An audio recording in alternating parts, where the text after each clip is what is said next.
Come in.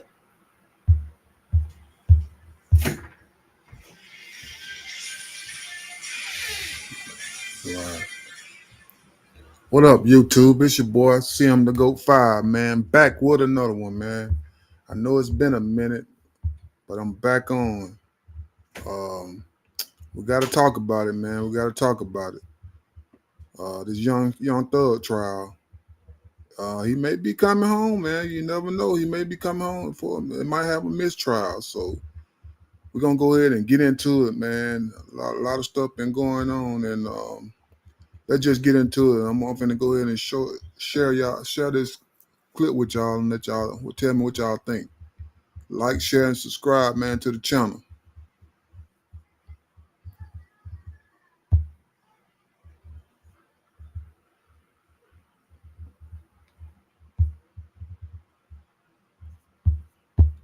What's up?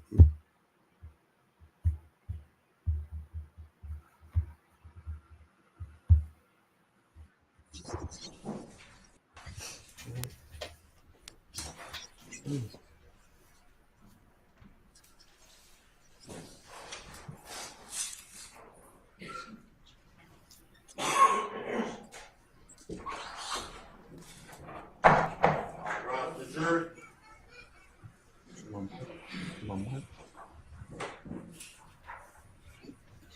So we recording, and it's a podcast. I paid $100 for it.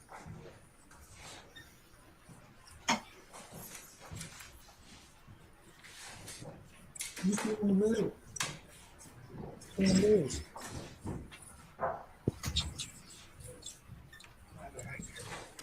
All right, ladies and gentlemen, please be seated. All right, Officer Hudson, all jurors present? All right. Ladies and gentlemen, jury, good morning. Good morning. All right. We're going to go ahead and continue with the examination of our current witness. Mr. Copeland, still under oath, okay? All right. All right. Ms. Hilton?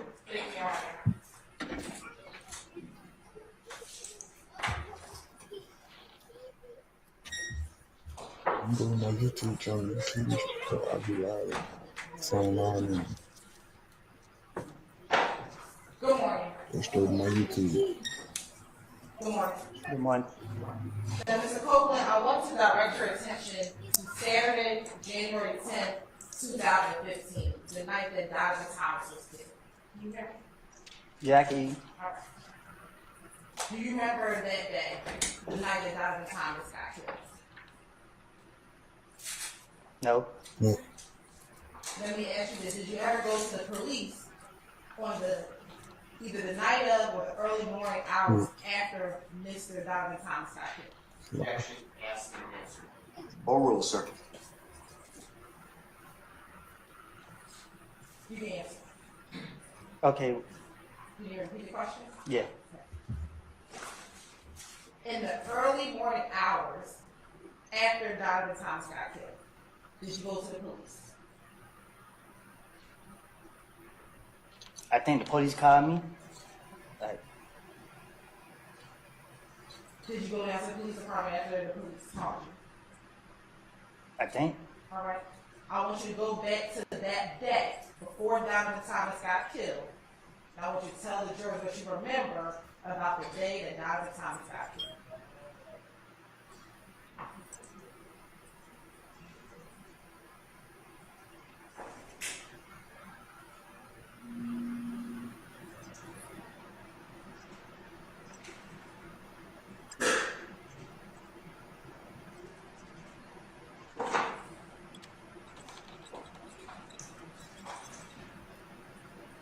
I got a call saying that I don't know how. I can't recall how it was it. I remember getting a call saying that I killed Nut. That you killed him. The word was. I got a call and people were saying that. Am I okay? They saying I killed Nut. Oh, I'm going to sustain the objection. Before you got a phone call, can you tell the jurors where you were that morning before you got the phone call saying that I killed him? What you mean? Why was that morning? Where were you that day? You remember that day? Were you at your girlfriend's house that morning? Oh, yeah. So tell the jurors what you remember about that entire day up until you got that phone call.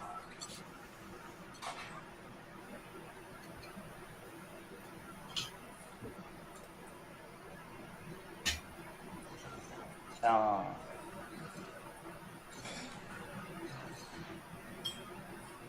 I was in my girl house.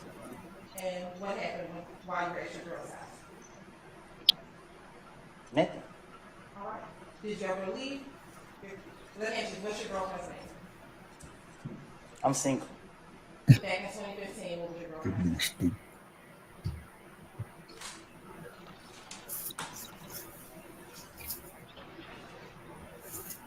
Do I have to answer that? Yes. Deshaun? All right. So, what side of town was Deshaun living in back in 2015?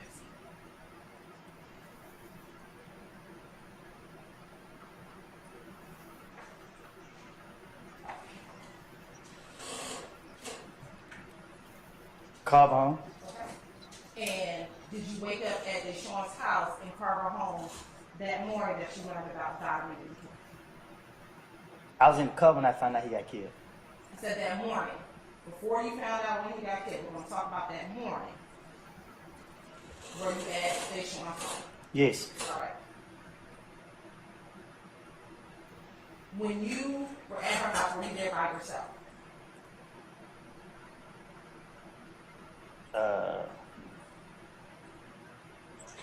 I was asleep. Okay. At some point, did you wake up? I had to. I'm here today. All right. And when you woke up, what did you do? Look dumb with the he doing I came out the house, I guess. I went out that door. All right. Where did you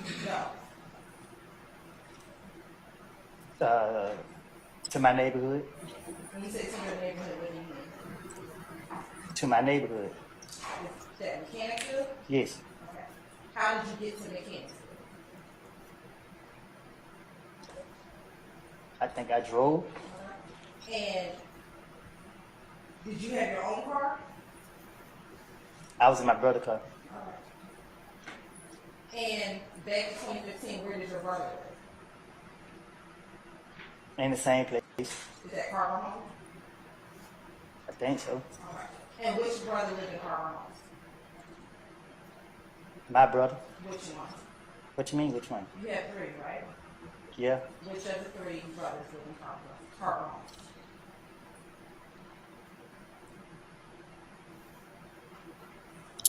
Trees. All right.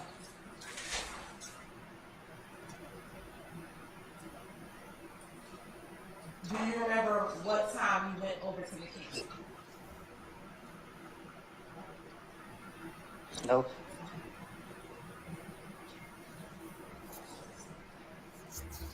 Do you remember what you did in Mechanicsville when you went? No.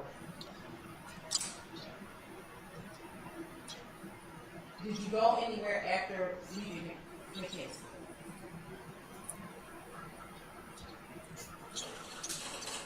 Next, one minute question. I'll stay, Mr. Form. You can rephrase. Did you leave Mechanicsville?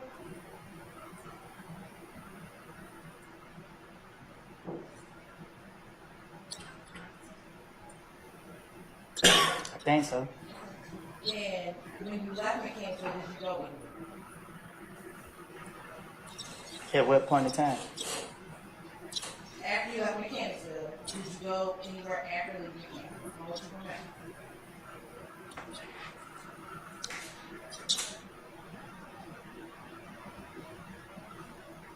Yeah. Do you remember where you went? Pick the D up. Okay. And which little D are you talking about?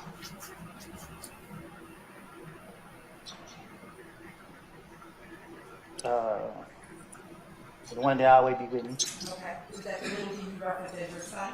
Yeah. Okay. Do you remember where you picked little D up? Where did you pick little D up at? I McDonald's Okay. Where was the McDonald's? on Cleveland Avenue.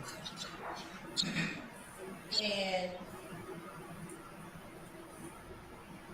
when you got to the McDonald's on Cleveland Avenue, was there anyone else with Little D? Just him and Shannon. Anyone else? Just him and Shannon. When you picked up Little D, what did Shannon do?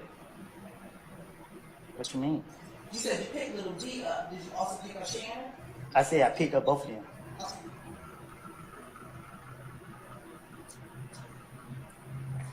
And when you picked up both of them,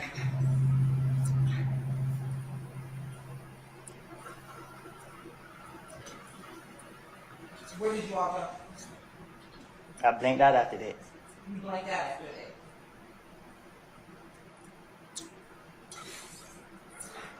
Why did you blank out? Because they were saying that I got phone calls saying that I did something.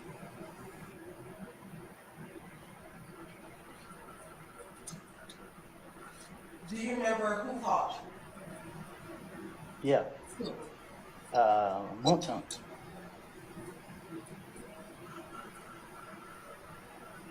And do you recall how he called you? Did he call you on FaceTime? Did he call you on the phone? I didn't know he said, he asked me what I got going on or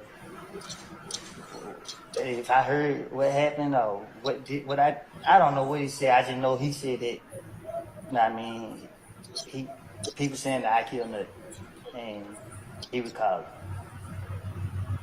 Now let me ask you this. Did you kill that? Did you kill that? No. Now, when Moonton called you, was both Shannon and Little D in the car when Moonton called you? Huh? Was Shannon and Little D in the car when Moonton called you? I think so.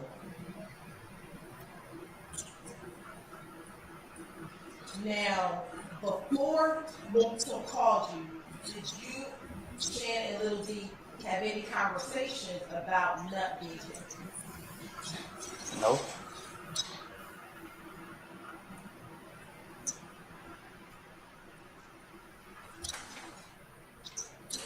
Now, after you got the phone with Moonton,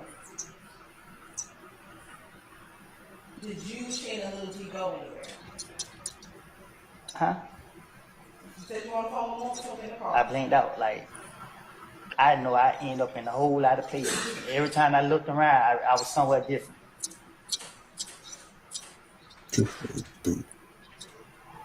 Later that evening, did you, as we talked earlier, go to the police department? No. The night that you learned about Nut's death, and Moonton called you, at some point, did you ever go to the police department? Oh, yeah. I'm sorry, you say ask and answer? All right, I'll sustain the objection. On the morning of January 11th, did you ever speak with police? Overruled, sir. Say that again. On the morning of January 11th, did you ever speak with police about Nut being killed? Yeah, the police called me. And did you go to the police department? Overruled, sir. They called you. Did you go to the police department and speak to the police? Yeah, I think. How did you get to the police department? I got dropped off. By who?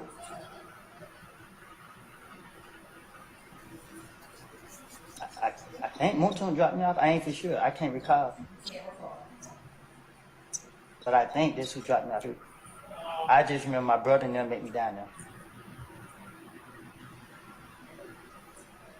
I think that night. Now, Mr. Copeland, today being June 13th, 2024, prior to today, had you ever, I want to make sure I understand, told police that Little D and Shannon got into your vehicle? I'll sustain. Is today the first time You should start you knowing told it. police That's an or to unrighteous, anyone Which day? unrighteous judge. today, June 13th? Okay. yesterday, did you tell me and my colleagues that Shannon and Little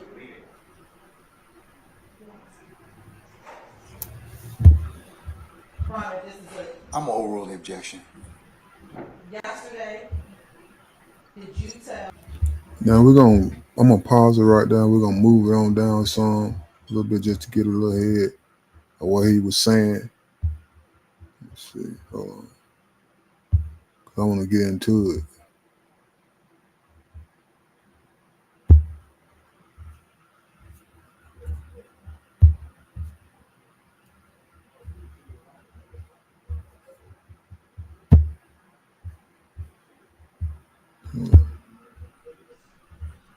Did he tell you why he wanted to speak with you?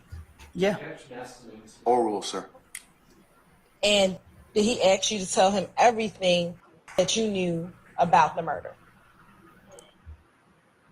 I guess. All right. Who is Kel? Who? Who is Be more specific. okay. Do you know someone by the name of Kel? I know a lot of people named Kel. Do you know someone who goes by the name of Shell Kel? I don't know him, but I know who you're talking about. Okay. And back in 2015, did you and Shell Kel have any issues? If he's still here, then now. Back in 2015, did you tell Detective Thorpe that you and Shell Kel had some issues? I guess. Okay. And is Shell Kel related to Nut? I guess. Do you recall in this interview telling Detective Thorpe that Shell Kel is Nut's brother? I guess. And that specifically that Shell Kel is Nut's little brother? I guess. Do you guess or do you know? I don't recall what was said in the interview. All right. And during that interview, did you speak with Detective Thorpe about how your issues with Shell Kel began? I guess. When you say you guessed, do you recall or no? Saying, Hold on. What's the basis of your objection, Mr. Sharp? Well, so what's your objection, sir? You're fine. I'm gonna sustain it on other grounds. When you say you guess, what do you mean? you asking me so clearly, I must have did.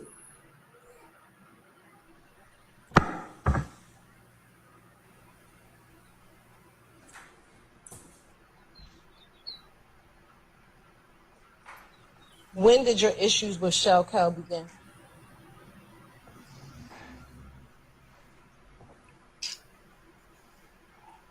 I don't know. I don't.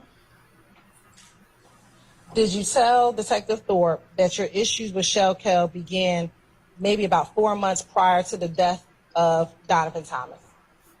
I guess. When you say you guess, what do you mean? I mean, I guess I said it, I guess. Do you know if your problems with Shell Kel began 4 months prior to the death of Donovan Thomas? If I had a problem with Shell Kill, I'm gonna leave it at that. Okay, and I'm asking you, when did those problems begin? Say it again. When did those problems begin with you and Shell Kel?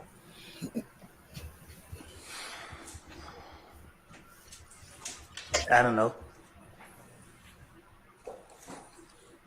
In your interview in January 11th, 2015 with Detective Thorpe, did you tell Detective Thorpe, when asked about when your problems began, say 2 months, 3 months, I'm going to say no longer than 4 months? Probably did. I don't know. What were the problems that you had with Shell Kel?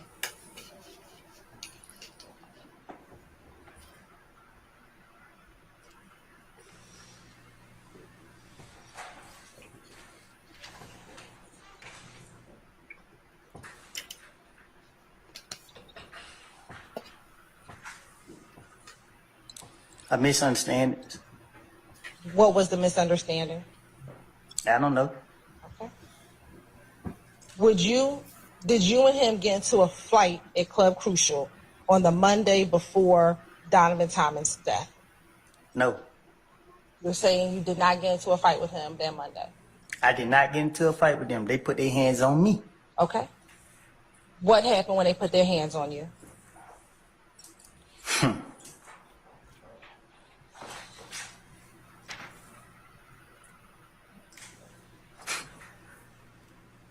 Can you respond? What happened when they put their hands on you?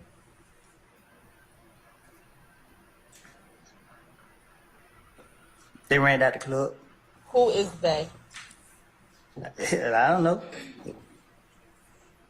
Did you tell Detective Thorpe about what happened between you and Shell Kell the Monday before Donovan Thomas was killed? I guess. When you say you guess, do you know if you told them about what happened that Monday?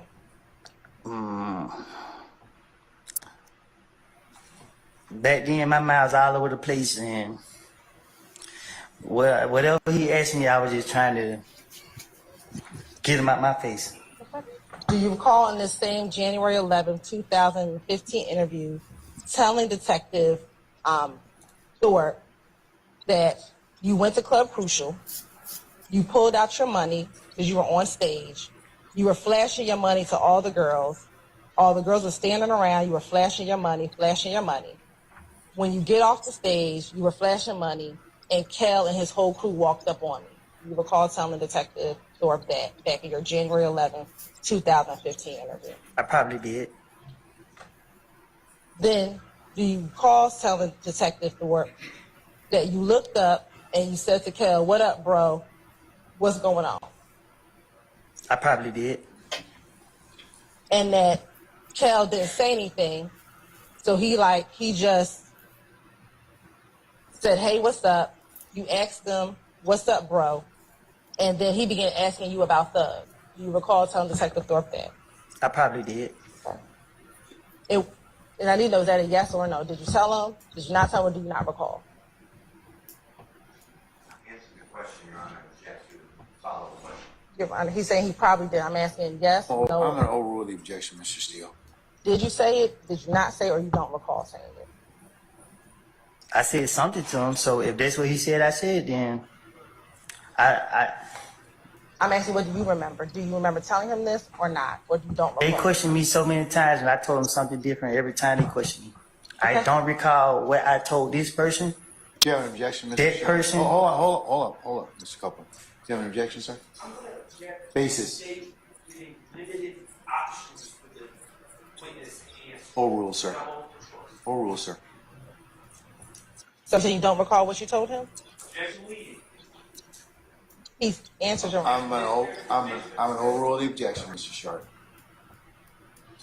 Can you say it again? Sure. Did you tell Detective Thorpe that Kell wanted to speak with Thug at the club on that Monday before Nut passed away? I said they have asked me questions about this so many different times. I have told them different things every time. I cannot tell you what, for 100% facts exactly what I have told him. So do you not recall what you told him? I said, I guess if he's I sustain the objection. Do you remember what you told Detective Thorpe about whether or not you told him?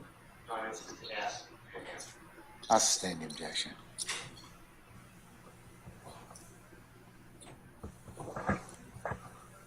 Do you recall telling Detective Thorpe that after you told Kell that Thug was in the club, Kell began to... Do you have an objection, sir?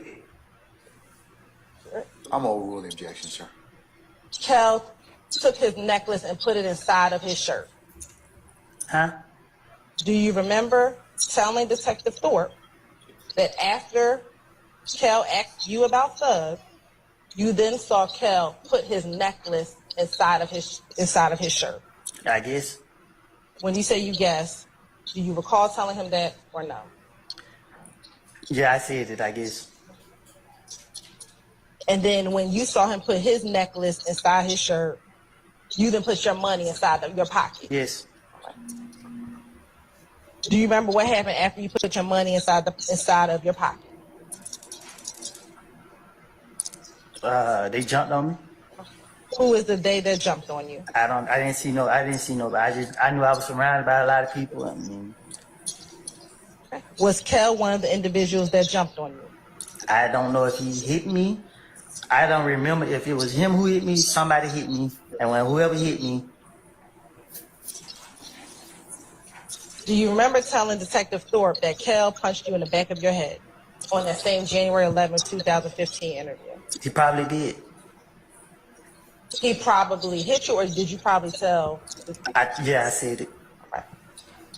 And did you also tell Detective Thorpe, so he punched me in the back of the head, then they pushed me to the ground. He tries to go in my pocket and take my money, but I hold on to my money. The other guy punched me all in the face, but I didn't care. I was holding on to the money. Yes. Okay. After they were punching you on the ground, do you remember if you ever got up? Clearly. Did you ever, what did you do after you got up?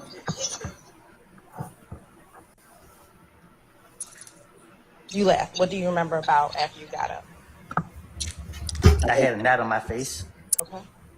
And then what happened? I was real mad. All right. And then what happened?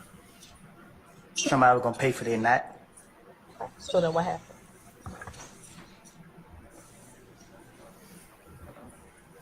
I went home.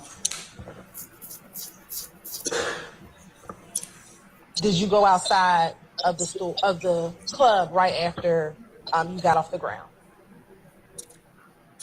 I had to leave out the club. Okay.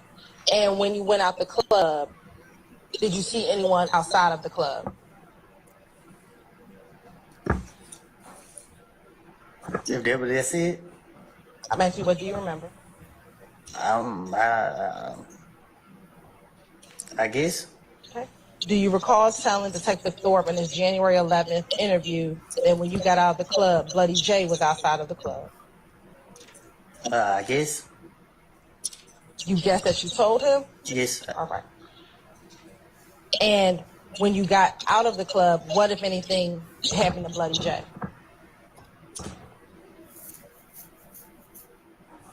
What you mean? Do you recall if anything happened to Bloody J when you got outside of the club?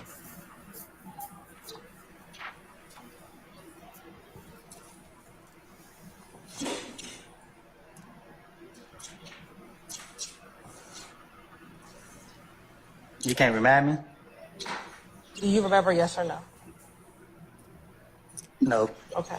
Do you recall telling Detective Thorpe that when you got outside of Bloody J, when you got outside the club, that two of your buddies went and beat up Bloody J? I guess. Okay. What two buddies beat up Bloody J?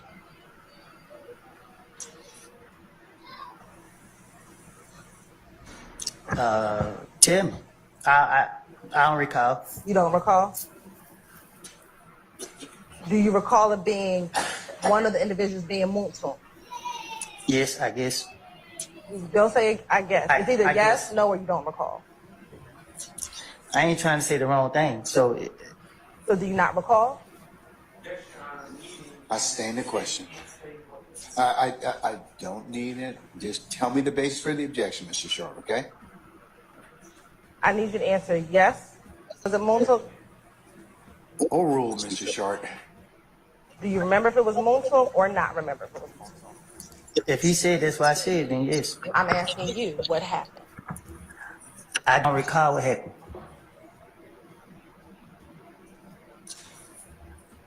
I was mad. I had a knot on my head.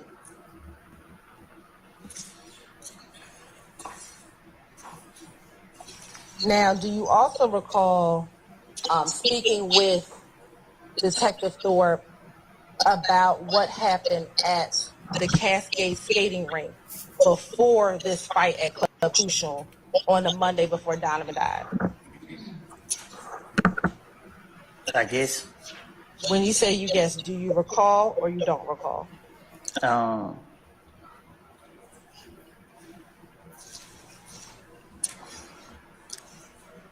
Yeah.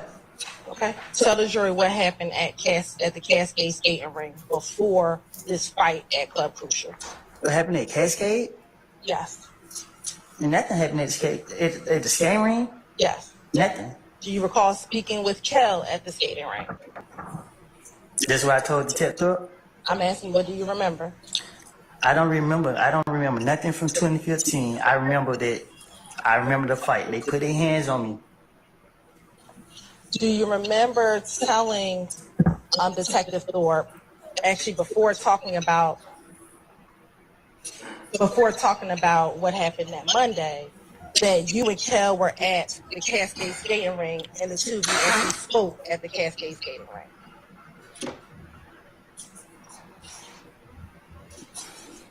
When I was talking to Detective Thorpe, I can't recall what I told him because I was just telling him anything. Okay. Do you recall telling Detective Thorpe that at the Cascade skating ring, you wanted to speak with Kel and you said to Kel, hey, let me holler at you? Not if you put no knot on my head. This is before he put the knot on your head. This nigga, yeah, crazy, boy. I'll ask a better I question. sustain the question, sir. Do you recall speaking to Kel before he put the knot on your head at Cascade skating ring? I guess. I need to know, yes, you remember, no, you don't remember, or you don't remember. If you saying this what I told Thorpe, then this what I probably told him. Do you remember speaking to Shokel, period, at Cascade skating ring? We ain't no speak. We wasn't on speaking term. Do you remember telling Detective Thorpe that at the Cascade skating ring, you and Kel were standing right there and y'all talked about everything that you had against each other? If I was somewhere around Shell Kill, I don't think we would be talking. Did you also tell Detective Thorpe that as we talked, we said it was over? So it was like, we're over, we ain't beefing no more. Do you recall telling Detective Thorpe about that conversation you had with Shell Cal? I guess. It's not responsive. Do you recall or not recall telling Detective Thorpe that? I told Detective Thorpe whatever he said, I told him. Do you recall telling Detective Thorpe that on that same day at the Cascade skating ring, Kel wanted to speak with Thug? Who? Kel wanted to speak with Thug. If I would have any chance to be around Shell Kill at any point, I would not been talking to him. I understand what you're saying today. I'm asking you what you told Detective Thorpe. And I told you that if I told Detective Thorpe anything, and he said I said it, then I probably did. So did you also tell Detective Thorpe that you then called Thug on FaceTime for Kel and Thug to speak with each other? When he checked my phone record, did he see that call? I'm asking you, did you tell Detective Thorpe that on the Sunday at Cascade Skating Ring that you got Thug on FaceTime so Kel and Thug could speak? Yes or no? If Detective Thorpe said I told him that, I told him that. Okay. Do you remember that happening? No. Okay. I don't remember. Me and Shell Kelly ain't gonna talk. All right. And then, do you remember telling Detective Thorpe, so him and Thug talked, and whatever was said with that, I don't know? I probably told Detective Thorpe that. And again, that was in your January 11, 2015 interview. I guess.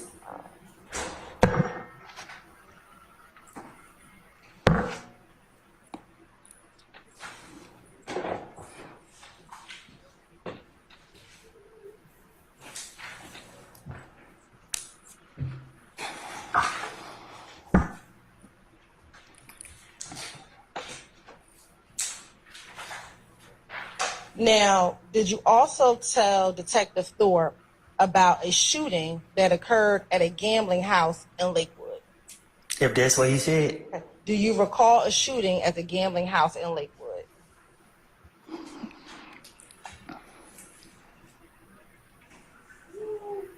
Do you recall a shooting at a gambling house in Lakewood? no, You do not? I don't. Do you recall telling Detective Thorpe in that same January 11th, 2015 interview that there was a shooting over in Lakewood and that it was Kel and he was standing on top of a roof and shooting inside? I probably did. I need to know, do you remember telling him that or you don't remember telling him that? When Detective Thorpe questioned me about what happened, I thought I was in there about 5 minutes. I thought I walked in and walked back out. So I don't know what I don't told him. I can't remember what I don't told him. So you say you don't remember telling him about what happened at? But if he said that I told him that, I'm telling you right now, I told him that. So can you start asking me what I supposed to told Detective Thorpe? Because I'm telling you now, if he said that I said anything about This nigga. anything, I'm telling you, more likely I probably did. Great. Well, I'm going to ask you about all the things that you talked to Detective Thorpe about.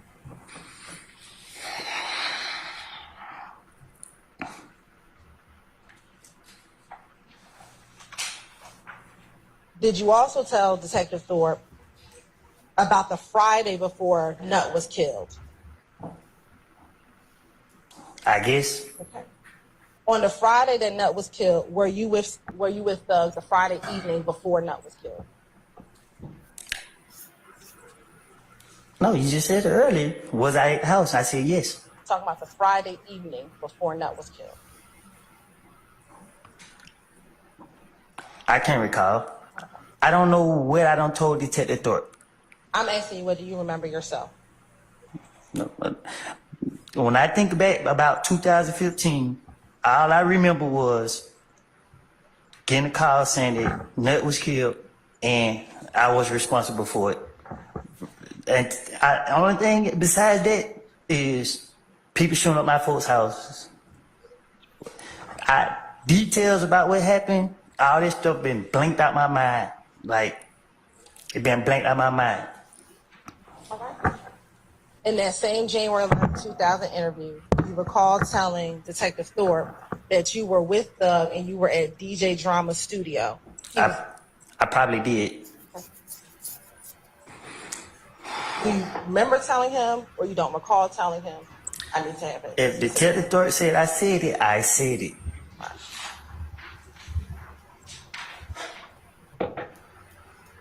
And then after leaving the studio, that is when you went over to your girl's house, which would be Deshaun's house. I guess.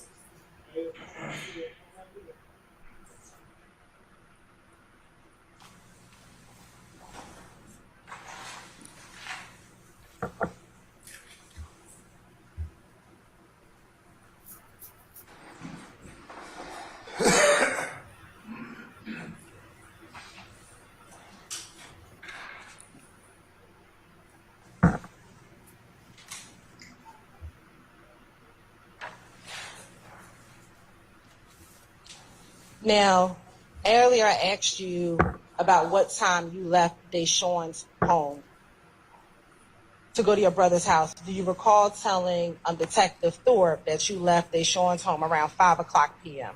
I guess. When you say you guess, I need to know, do you recall telling him that or you don't recall telling him that? If he said I said it, I said it. And is that true or is that not true that you left her home around 5 o'clock? If you notice something about me, I don't keep up with the time or the days. I just go with the flow. So do you remember it being around 5 o'clock p.m. that you left Deshaun's house? I don't know what time I left her house.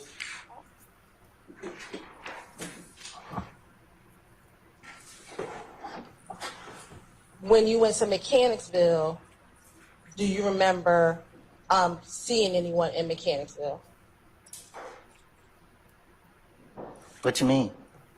You said earlier that on the night before Nutt's murder, on the day of, you left Deshaun's house and you went to Mechanicsville. Do you remember seeing anyone when you went to Mechanicsville?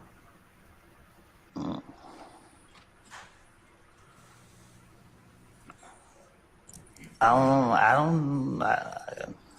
don't remember if I seen anyone. Okay. Do you remember telling Detective Thorpe that you went to the green store? I guess. I need to know, do you remember telling him or you don't remember telling him? Or was that a lie? Basis. It's saying he's got cancer and make you force him to answer binary one or two ways. Your Honor, his response are non-responsive to my question. I'm going to overrule your objection, sir. Thank you. So do you remember telling him, you don't remember telling him Do I remember telling him what? that you went to the green store? I probably did. When you say you probably, I need to know yes, no, or I don't recall. Whatever Thorpe said I told him, I told him. Okay. Do you remember telling him that you met with Little Rick at the green store? I probably did. Yes, no, I don't recall. You want me to? Yes, sir, you may. Yes, no, I don't recall. If Thorpe said I said it, I said it. Do you recall telling Detective Thorpe that while you were at the green store, you called Little D? I guess. Did you tell him? Did you not tell him, or you don't recall telling him that? If Thorpe said I said it, I said it. Do you recall telling him that he told you he was on Cleveland Avenue? I guess. Yes, no, or I don't recall. If Thorpe said I said it, I said it.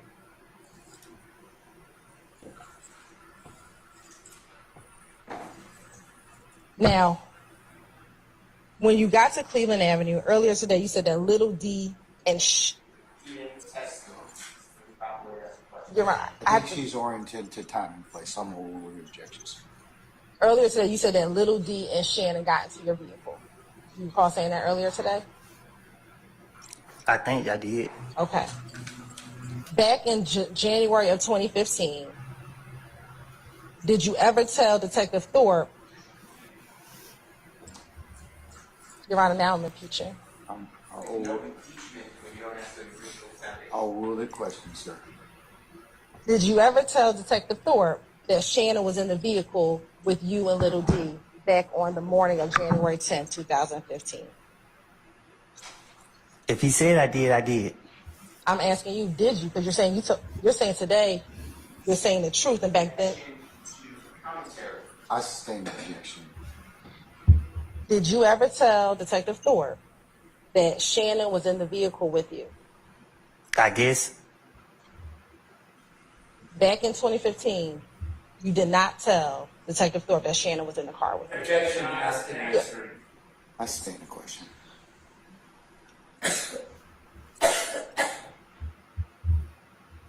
Now here's where it get interesting, gang.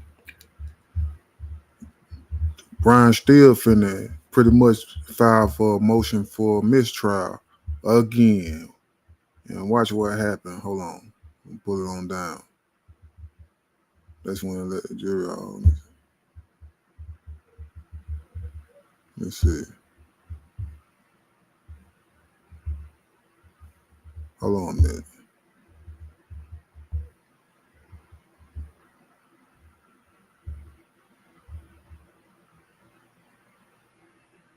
Okay, here we go.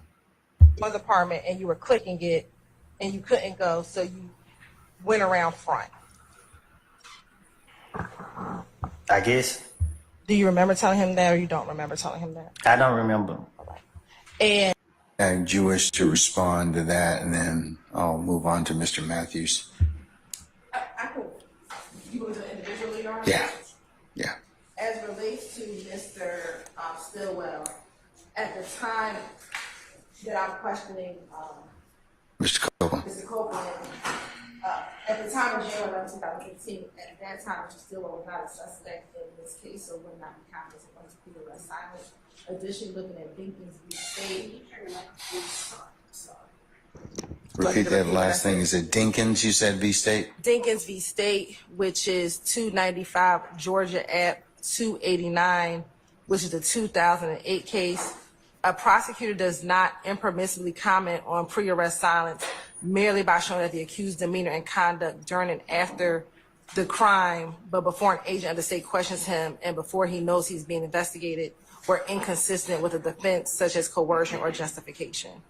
All right. Well, the jurors don't know when my client became a suspect or not. So, Right. I mean, the effect on the jurors, I don't really see how that's relevant. Okay, And well, cannot further, again, Your Honor, the state's position is we weren't commenting on any of the defendant's silence, but again, to show that Mr. Copeland's demeanor now in court before these individuals versus when he by himself in a interview room solely with the detective, that his answers are much different. And so that is the state's purpose and reason for talking about who was present with him in the room when he was conducting his initial interviews in 2015.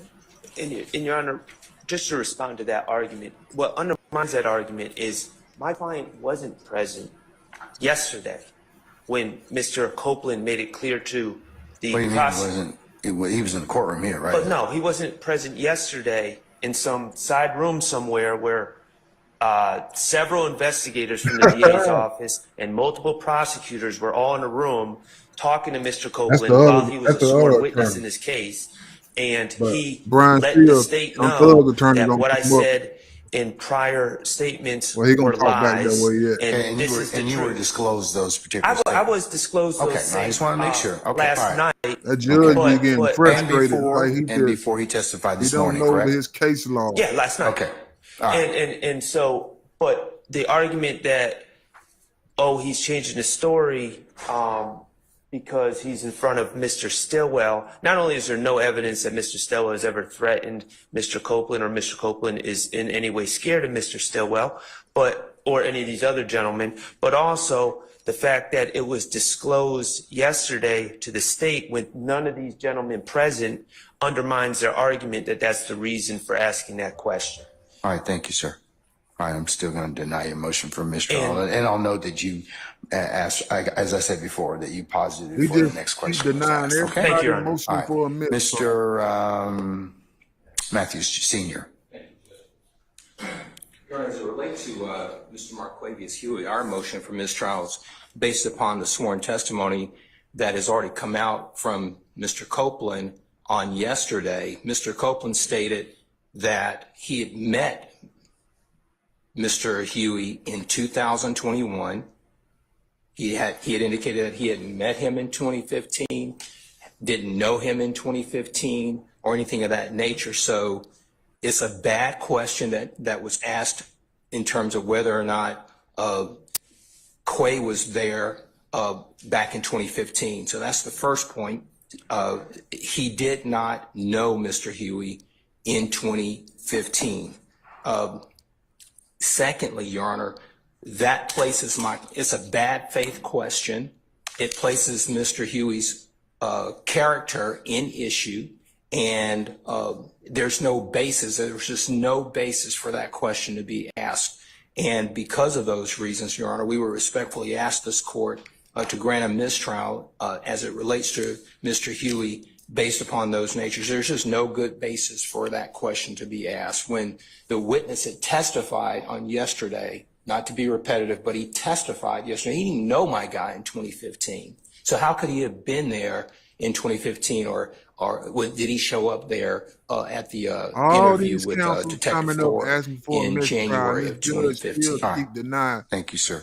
All right, Ms. Hilton. That shows Your how Honor, the question was a corrupt good Fulton faith County basis. If you judicial recall, system is yesterday corrupt. the state asked Mr. Copeland if he knew a number of these defendants, and so what the state did in order to perfect what occurred is asked about every single defendant that Mr. Copeland said he knew in this courtroom, regardless of time. so that the jurors knew that none of these individuals were present with him at the time. Now, if Mr. Matthews wants to argue at closing argument that was the state shouldn't have asked that because Mr. Huey, he didn't know him, then that's a question for argument, but not a question for a mistrial, Your Honor. Wow. I'm going to overrule your objection, Mr. Matthews, and I'll also note on your behalf, on your client's behalf, Mr. Huey, that you have paused the next question before, made another motion before we paused the next question. And one more thing just to add to the record, Your Honor. And while I knew that the answer was no, the jury did not. And so we had to pose that question. And there's the one additional thing I want to put on the record after the close of this hearing, Your Honor. All right. Anything else in regards to mistrial? All right. Ms. Hilton, what else? Your Honor, as Mr. Shard just disclosed, the state turned over yesterday an email to all defense counsel regarding our interaction with Mr. Copeland on yesterday in the afternoon. I know Mr. Shard just said that, you know, he was a sworn witness and we were speaking with him in a room without any of the defendants present. The statement from Mr. Copeland was a sua sponte question to us or response to us as we were talking in the room yesterday, and that is why we immediately disclosed that information to defense counsel. But in addition to what we disclosed yesterday, Your Honor, the state also disclosed on Thursday, June 6th, as well as on Monday, June 10th, some additional information that Mr. Copeland has disclosed to us over the last few days. And so we have a copy of that email. We want to put it in the record, Your Honor. And we're going to mark it 400 Yankee. All right. Okay. All right, counsels, enjoy your, sorry.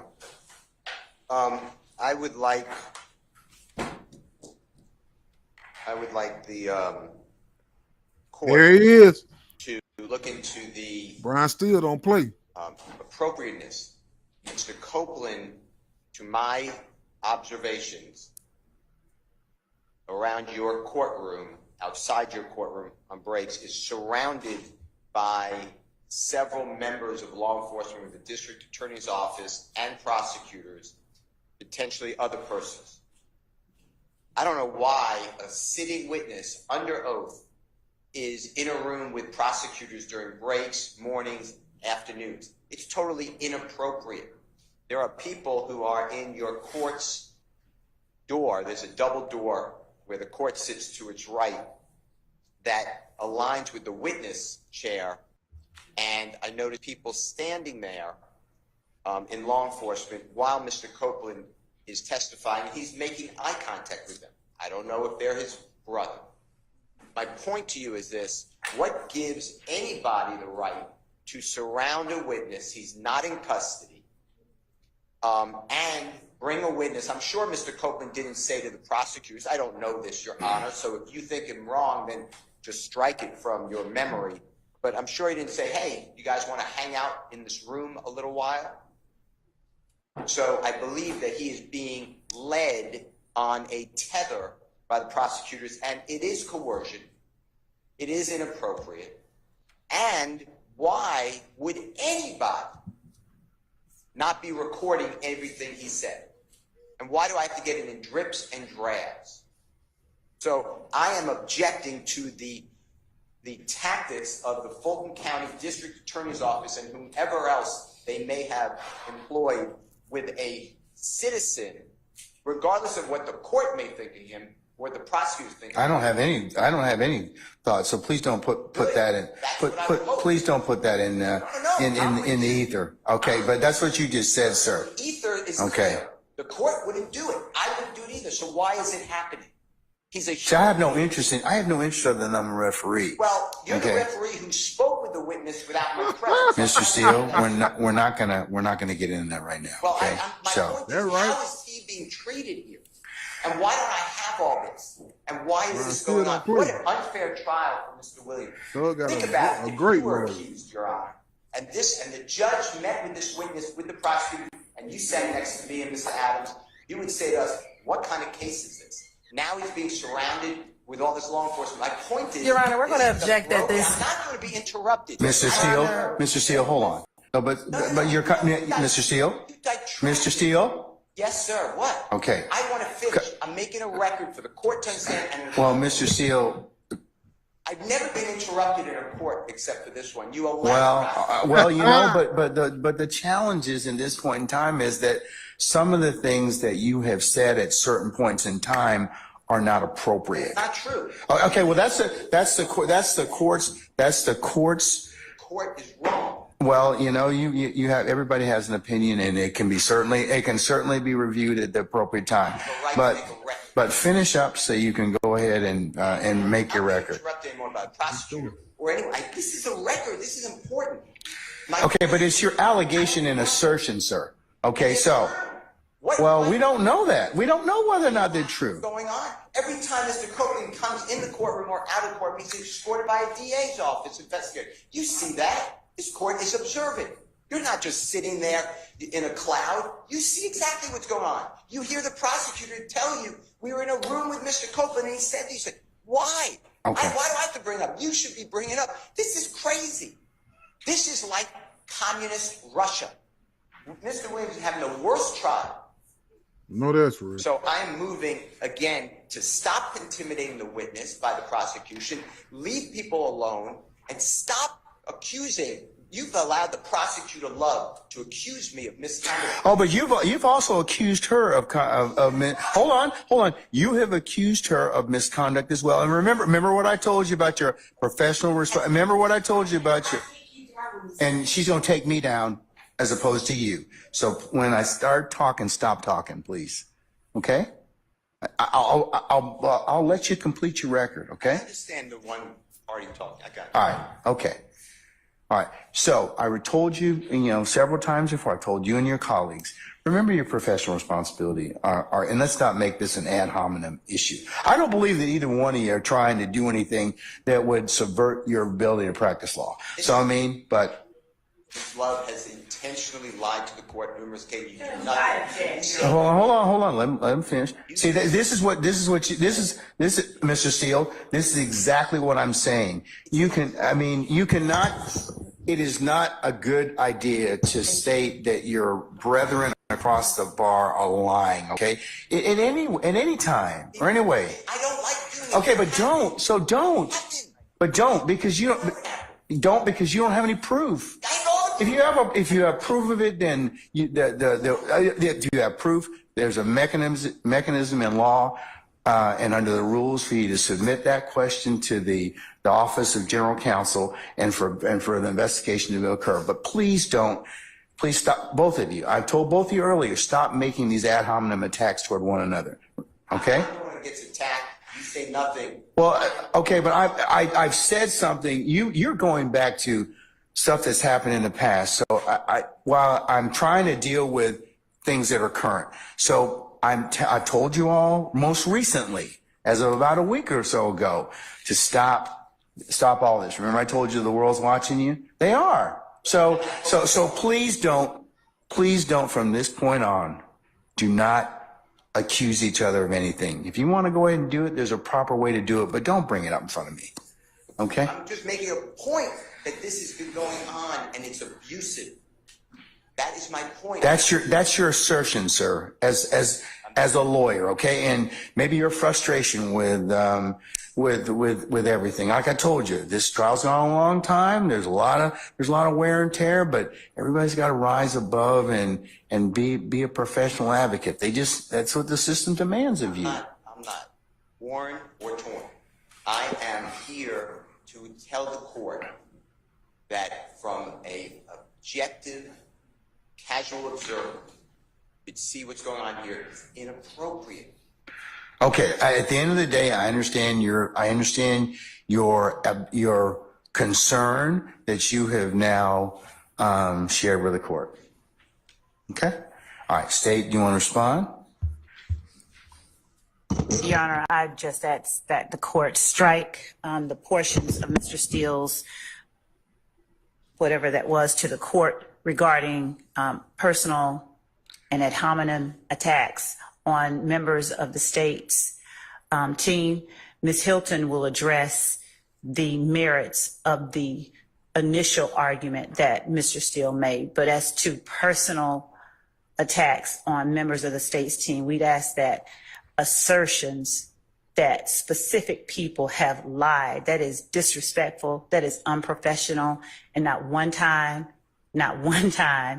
has any such statement been made by any member of this team about anyone else. Oh, I think, Ms. Love, in the past, you've made some I statements. have never about said me. anyone lied. You made some statements about Mr. Steele and Your about. Honor. Well, just let me finish. I'm not done.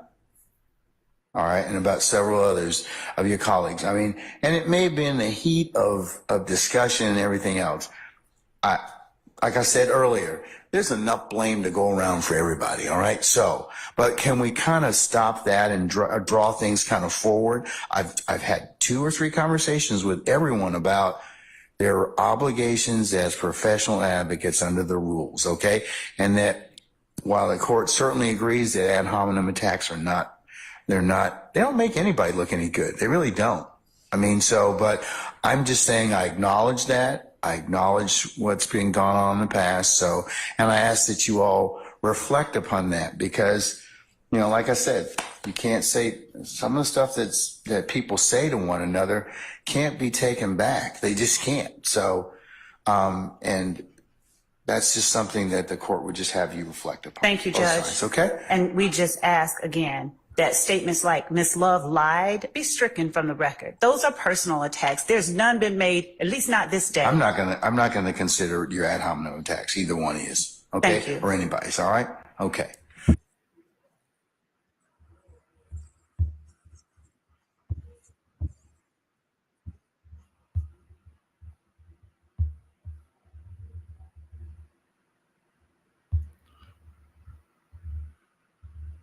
Now, my thing is, man, I'm gonna be like this. I'm like this, like at the end of the day, Brian Steele, he's a really, really good lawyer, Young Thug got one of the best defense attorney that's out there. So I think, hopefully, he may get a mistrial. But this trial has been going on for a very long time already. So they talking about it might be going on all the way to freaking 2025. So who knows what's going to take place. That man has to get up and do an argument against the state every time they bring up something. And he feels like they are using that boy,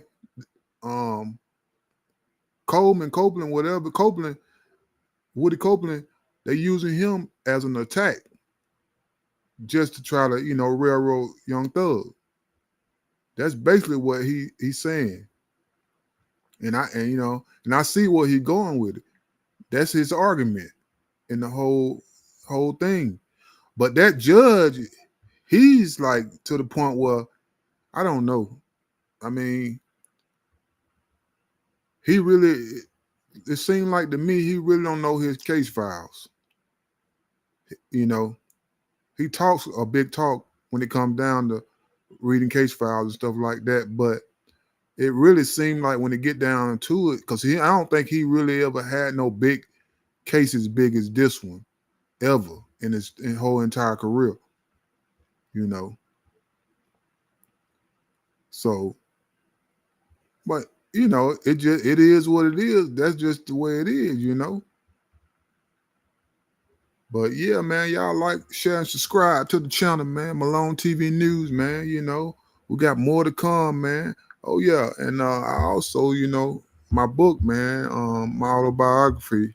You guys go, you can go on Amazon and order that, man, or you can hit me in my DM, man. I send it to you straight to your front door. You know what I'm saying? Hold on a minute. Let me try to pull that up for you. Let me show you something. Let me see. My book, man. Because this is something I'm proud of. Let me see. I put it up right now. It's on Amazon. Y'all can go check that thing out.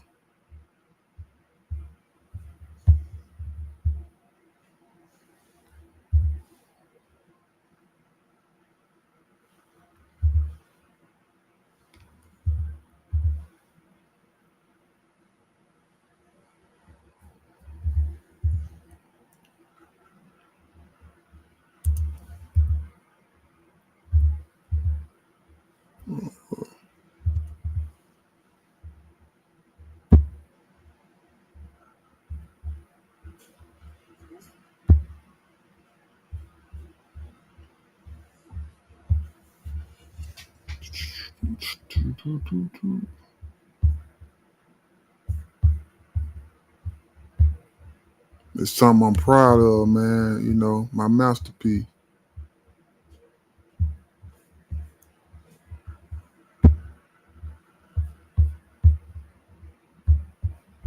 Okay.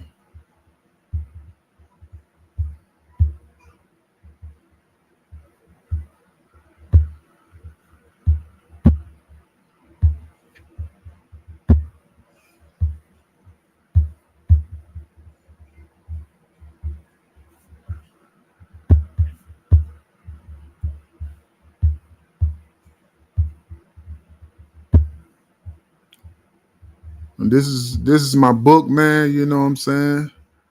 Um, Hustle Forward, Not Backwards. Mama, I Made It by Charles Malone. You know, it's on Amazon.com now. Go get that. You know what I'm saying? Y'all can order that, you know. Um, it's my whole life story, man. You know. It's in Barnes and Nobles. It's gonna be all across every streaming platform it is that sell books and stuff. And like I said, you can DM me, man. We'll send you one straight to your front door. You know, I mean, right now on Barnes and Noble, you can go get that for $9.99. You know, $10, man. You know, and I appreciate it in advance. You know, this is my autobiography that I wrote. You know, and yeah, this is my really first big thing that I ever did. You know what I'm saying? It took me 2 years to write this book, but I did it. Dig what I'm saying? And I appreciate you in advance, you know, for those who, you know, come go check it out. And like, share, and subscribe to the channel. You know what I'm saying? And let's get back into this a little bit thing. Because at the end of the day, we know something finna get ready to happen with this Young Thug case. It's either gonna be a mistrial, something gonna happen, or they're gonna have to switch the judges.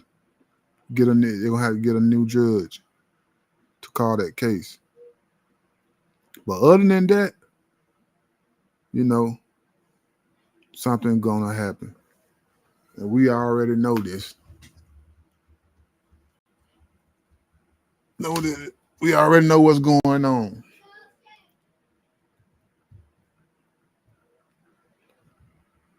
I appreciate everybody in the chat. We got, let's see, 173 people in the live stream, and I appreciate everybody that's in here. You know, I appreciate everybody from tapping in with me, man. That's big. You know, keep sharing, man. Keep sharing. You know what I'm saying?